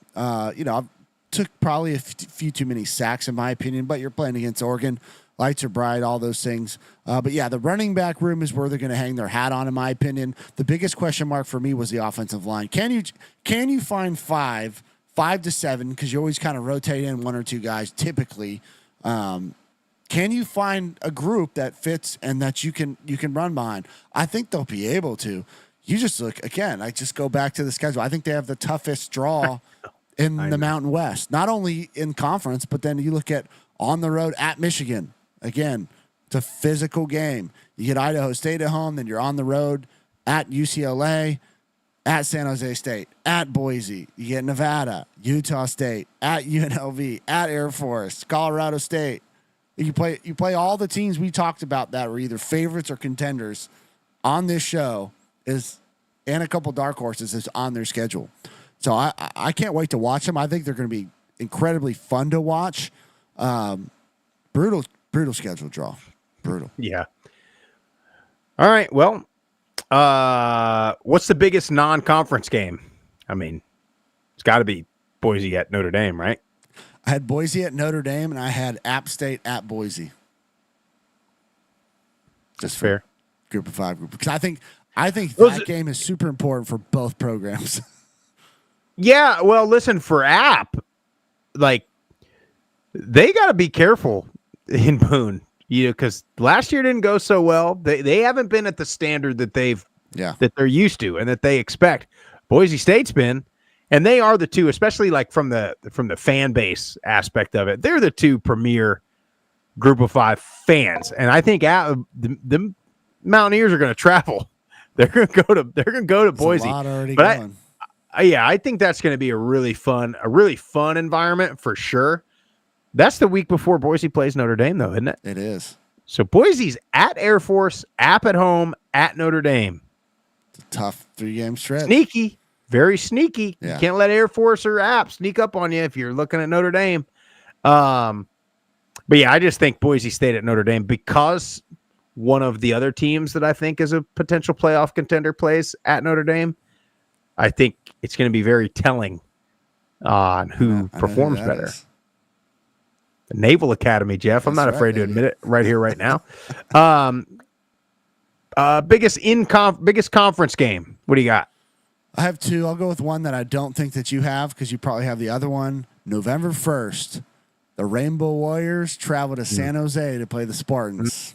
I think it's going to be a big game. I think the winner of that could potentially find themselves prime spot for the conference championship. I like that one. Interested in what your other one. I kind of have 2 also, but it's just because San Jose State does not play UNLV, and I think those are the 2. Like, those are my 2 contenders outside of Boise. Air Force plays both of them, and I like Air Force a little bit this year. So Air Force at UNLV October 11th, and then Air Force at San Jose State the week November 8th, I believe it is. So wow. Didn't have the one I thought you were going to have. What did you think I was going to go? September 18th, early in the year. Boise. UNLV at Boise. Is that right? September 18th? That can't be right. Do I have that right? Now I got to check myself. September 20th, unless it's a Thursday. No, September 20th. No. I'm sorry. It can't be September 18th. No, it can't be. I must have had a typo. Sorry, October 18th. Oh, so a little later. Yeah. Still, I mean, who knows? UNLV could be rolling by that point. Boise's a little beat up. Yeah. Problem is UNLV will be, and then this is not even just because I'm high on Air Force. UNLV will be coming off a game versus Air Force, so they'll have just had to deal with that crap. So probably be banged up on the defensive front at least. No, but I just think those 2 Air Force games, because San Jose State and UNLV don't play each other, I think Air Force, I could really screw this thing up, and we might have some weird tiebreaker. That's kind of what I'm looking for. High on the Falcons this year, Sprouse. I like it. Hey, look. I like the Falcons. All right. Championship prediction. Who hosts it? Who wins it? I think we both have the same. Because of the schedule, I think San Jose State gets there over UNLV. I think right now I'm thinking that they'll be a little better than Air Force. I think they'll beat Air Force late in the season. They don't play UNLV, so regardless of what happens with Air Force, UNLV, and they also don't play Boise State. So I think San Jose State gets there. Look, I just think Boise State is not – I don't think that they're Mountain West good. I don't think that they're Group of Five good. I think that they are, like, good. Like, I think – they're a good football team. Like a really good club. And I hope – I'm rooting for them because I want them to be able to avenge last year a little bit. Like, I want them to, go on the road round one and beat Penn State or Ohio State or, Texas or whoever hosts. Maybe, now if they mess around and go undefeated and beat Notre Dame, there's a good chance they're hosting one, which would be awesome. So I kind of want them to avenge, but I got Boise State over San Jose State. Yeah, I have the same. I just think when you go position room by position room, there's not a hole on Boise State's roster. I mean, you're almost trying to find reasons like to knock them down a peg, and it's really hard to. I think San Jose State gets there. I think they're going to have a great season this year. I just don't think top to bottom they're as good as Boise State will be. Now, who knows? We've been wrong before, but damn, on paper, I mean, yeah. But games are not won on paper. No, they're not, Jeff. No, they're not. If they were, I mean, we could just hand the national championship. We could just put what are they wanting now? What are they wanting now? 30-team playoff? Did you see that? I saw it. Who's that? Missouri's. Drinkwitz. As long as it gives us a conference. No, dude, they're going to want 30 teams and 14 auto bids for the SEC and 14 for the Big Ten and 1 for the Big 12 and 1 for the ACC. That's probably what they want. Spilled water all over myself. As long as we get one conference champ in from each conference, I'm good. I'm good. Yep. So we got voicemails. Yeah, we got a couple voicemails. You guys call that hotline. So make sure you check out last week's episode, Conference USA preview. Next week, I believe we're going to be doing the American, Jeff. I think so. So we're going to do the MAC a little bit later in this year because I'm taking a personal trip up to Buffalo and do a little bit of recon up there on the Buffalo Bulls. I like the Bulls. South Florida Bulls, Buffalo Bulls. Yeah, big BB guy. Don't like the Chicago Bulls. But make sure you check out those episodes. Call the hotline if you got a take, if you got an opinion, if you got a prediction, 615-900-4286. We'll play it on the air.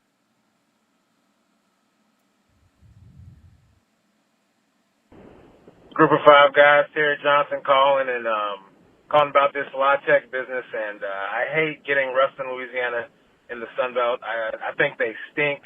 I hate them, but it is what it is. It was a unanimous vote by all the conference presidents to let them in. So, I mean, apparently the conference presidents are on the same page. And I just got to say, man, we can all hate La Tech, but I don't think there's a reason to put, like some of the East teams want to blame just ULM and want to blame the state of Louisiana. Look, we all hate ULM, and UL fans all hate Tech because they're a slimy group of people. But because the Eastern Division, and I can tell you this, like everything I say is speculative, but I've heard it from a lot of different sources that the conference could have gone to 13 teams. Would you go with 13 teams?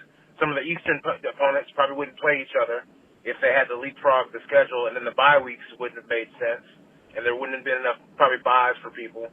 And then the non-con schedule gets messed up because you play a lot of non-cons with SEC teams at the end of the year. You probably do. So adding 13 teams, only thing at 13 wasn't a viable option. Western Kentucky, we wanted Western Kentucky. Western Kentucky apparently didn't have the money to leave. That's what was a lot of people wanted, but they didn't have the money to leave. And Middle Tennessee, I mean, you guys know more about Middle Tennessee. I don't know if you guys have the money to leave. Y'all want to get back in the Sun Belt, but I don't think that was on the table either. I think Sam Houston probably would have been a good fit, but I think they're still got to get their money up. But they had Texas money, so I figured they maybe would have been a good fit.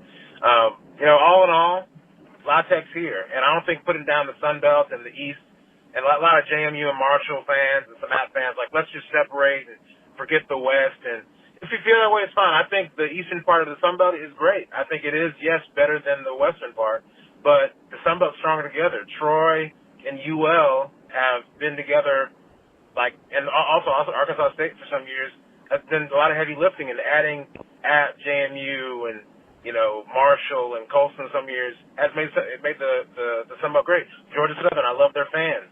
Georgia State's got the Atlanta market. I think Old Dominion is the only odd-looking cow there, but they have a lot of money in Norfolk and Virginia. So I think the Sun Belt's great together. I would hate to see the Sun Belt break apart, and I think the entire Sun Belt needs to stick together because even with La Tech in this conference, it's still a great conference, even though Texas State's leaving. And I mean, honestly, aside from the past 2 years, what has Texas State done? That you get Hugh creme brulee, but it's just the truth. Good luck in the Pac-12. All in all, God bless Group 5, God bless the Five Guys, God bless the Sun Belt for as long as it's around, and I think it could be a great, strong G5 power conference. Y'all have a good day. As always, appreciate you, Terry. Yeah, God bless you, Terry. Thank you for your service, too, by the way. Look, when La Tech has a good season this year, all will be forgotten, I think. I get it. Like, they've said some things, and I think it's more of an in-state, not but the rivalry. Marshall fans are really, really worked up about it. Yeah, well, I think I don't know why Marshall would be. I think if me just reading into it, there's a different reason why the Louisiana people don't want La Tech and why the rest of the Sun Belt people don't want La Tech. For sure. I think there's an in-state kind of I don't know if it's like La Tech people or alumni and people that go there kind of have their nose up at everybody else. I think it's one of those types, though. I could be wrong. Could be. I was just looking at. I did not realize how close Ruston and Monroe were. He's 30 minutes apart. Yeah, they're and close. then Grambling State. I know it's FCS is right there too by Ruston. Yeah, I didn't know that. Well, you learn something new every day, pal. That's interesting. Two Sunbelt teams 30 minutes apart. I think it's gonna be fun. I don't think it makes the Sun Belt worse. Put it that way. But a lot of people think that. No. I don't. No. So, I mean, and you look at basketball and you look at some other sports too, and exactly. They've been good. All right, let's get to our last one. Appreciate you, Terry. Hey guys, it's Wood from Boone, and I'm excited to be calling you because it's almost here. First off, random things here. Congratulations on the new baby. Keep having those sons. That's a great thing. It's a little bit late, but really proud of Coastal. Man, we were pulling for them in college baseball. They showed up. They represented. Thank you very much, Sean. Now that football's coming, they can all kiss my ass. But anyway, Sunbelt adding La Tech, it doesn't matter. It's in the geographic footprint, and nothing really matters until the American figures out what it's going to do, who gets poached out of there, and then there's some damage. And probably the Sunbelt will grow at that point. I was really hoping for middle, really hoping for middle, but it didn't work. Other random things, SEC and Big Ten can go do their thing. I don't give a hoot. Better off without them. Sunbelt needs a new TV deal bad. Until that happens, we're going to be stuck. We're just stuck until we get somebody new, a CW, a CBS, Fox, FS, somebody. It's got to step up and recognize that Sunbelt has some really good ball to play. As far as that, spring game, they look totally different. I believe that Coach Loggins is kind of a Drinkwitz type. He's a mad scientist type. The coaching staff is unbelievable for a group of five, and I will put that out to anybody. Just go look at the coaching staff. It is unbelievable. As far as the offense, Clyde Christensen, that's the guy. Wow. A lot of SEC transfers. We've never had that before. We'll see how that works out. But I'm very hopefully optimistic. I believe we're in good shape this year as long as we have enough defensive linemen. Otherwise, I believe we're going to be all right. I miss Terry Johnson. I mean, I'm glad he's back on there. Glad I'm hearing him. I miss Steeple. And I think we win 8 games. I'm putting it down, out for 8. Got to watch out for ODU, though. ODU is way better. They play so hard for that guy. And James Madison, they'll fold. Appreciate you, fellas. God bless America. God bless the Group of 5 guys. And God bless the Sun Belt. Appreciate you, Wood. That's a great call. Thanks for the insight, too, by the way, spring game. Yeah. Well, Loggins, just a ton of NFL experience with that coaching staff. So that'd be interesting. You know, we talked about it for this whole Mountain West show about what do you want? You want a bunch of SEC guys that haven't played, or I don't know. You know, we hadn't gotten to the Sun Belt yet. One thing I do know about the Sun Belt already, Old Dominion. Be good. Look out. They got a quarterback, boys. Yes, they do. And they got a damn middle linebacker that's been there for a decade. How is that guy I don't know, man. I don't know, dude. I just do not understand it. See, he don't care about La Tech at all. I don't think. I was hoping for middle too, Wood. Yeah, me too. But, you know. What are you going to do? Is that all we got? That's it. Hour and 50-minute show, Sprouse. Good job. Or was that serious or no? No, serious at what? Good job. Like I felt like that was a little bit of like saying like I didn't do a good job. With the outline of the show or controlling the time of the show. No, look, I like we feel a lot of content, my friend. I mean, okay, we're going over every roster. It takes time. Okay, I'm just making sure. I'm good with it. Hey, look. Check out the Conference USA preview from last week. Next week, we will be live Monday night covering the American Conference of Mountain West and American. I know there's some debate over who thinks who's the better conference, so we'll get into that conference quite a bit. Make sure you hit the follow button on all the social platforms at Group of 5 Guys. Subscribe to the channel. Hit the little bell on YouTube, Apple Podcasts, Spotify. Leave a rating, leave a review. Tell your family and friends all about us, or you can check us out and other shows on the Believe Network, our new partner there. You guys have a fantastic rest of your week. Appreciate you watching and listening. God bless the Group of 5. God bless the Group of 5 guys. What else? God bless America. We had a lot of them on the show tonight. Appreciate you guys. We're out of here.